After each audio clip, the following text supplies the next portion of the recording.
Haleluya. Dalam nama Tuhan Yesus Kristus menyampaikan satapan rohani pada pagi ini.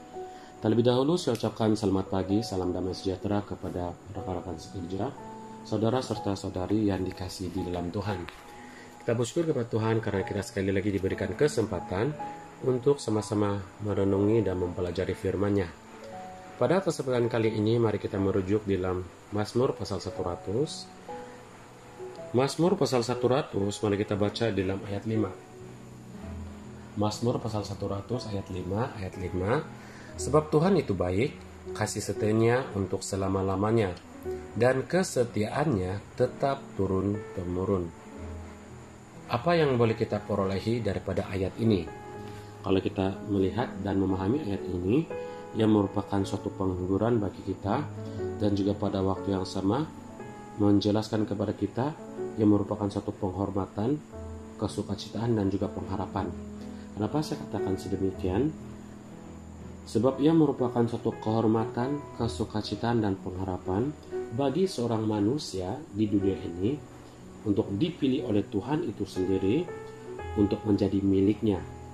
Dan bukan saja menjadi miliknya, tetapi pada waktu yang sama kehidupannya akan dipimpin dengan hikmat, dipelihara dalam perlindungan, dan dipuaskan dengan kasih karunia Tuhan.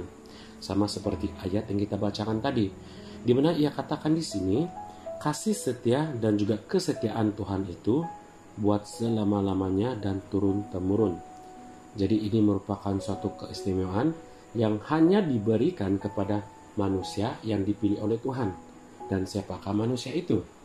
Manusia itu adalah kita, pemercaya gereja Yesus benar, di mana kita pada mulanya manusia yang berdosa telah ditebus oleh Tuhan dan telah dipilih oleh Tuhan itu sendiri untuk menjadi anggota pemercaya gereja Yesus benar, dan pada akhirnya untuk memiliki janji hidup kekal.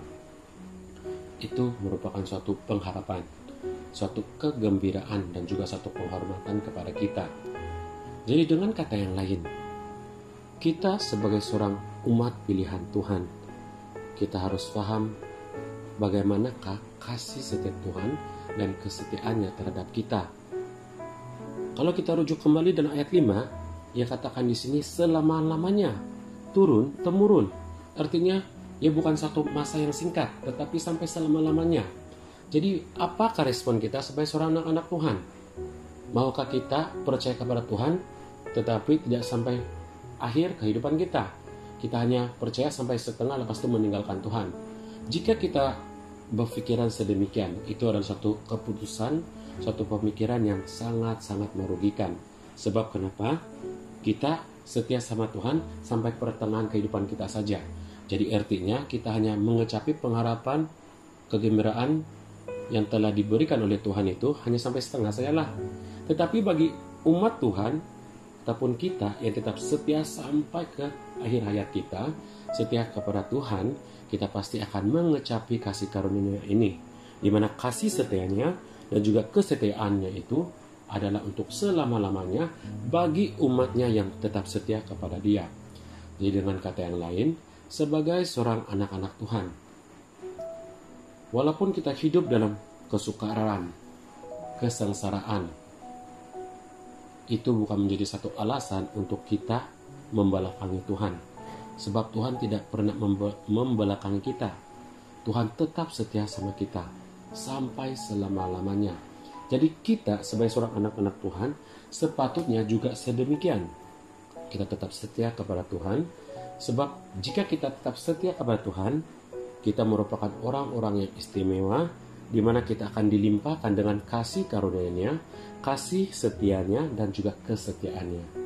Sebab itu, sebagai seorang manusia, dan khasnya sebagai seorang anak-anak Tuhan, tidak kira kita, seperti yang saya katakan tadi, sesukar manapun kehidupan kita, jangan kita pernah meninggalkan iman kita, ataupun Tuhan yang telah kita kenal pada hari ini. Jika kita meninggalkan Tuhan, itu ada satu keputusan ataupun satu perkara yang sangat-sangat merugikan kita, dan lebih menyedihkan, bukan merugikan pada kehidupan kita sekarang saja, tetapi juga pada kehidupan yang akan datang. Maksudnya pada hari penghakiman kelaklah, Jika kita meninggalkan kesetiaan kita kepada Tuhan, kita membelakangi Tuhan, tidak sudah istilah untuk mendapat pengharapan janji hidup kekal, tetapi kita telah melepaskan kesempatan itu. Sebab itu, selagi kita ada kesempatan, selagi kita masih ada peluang, berusahalah kita bersama-sama untuk tetap setia di dalam Tuhan. Sebab kasih setia Tuhan itu terhadap kita dan kesetiaannya terhadap kita adalah untuk selama-lamanya dan dari turun-temurun. Jadi perkongsian ringkas pada pagi ini sampai di sini saja. Semoga Tuhan memberkati kita dan melindungi kita semua. Haleluya.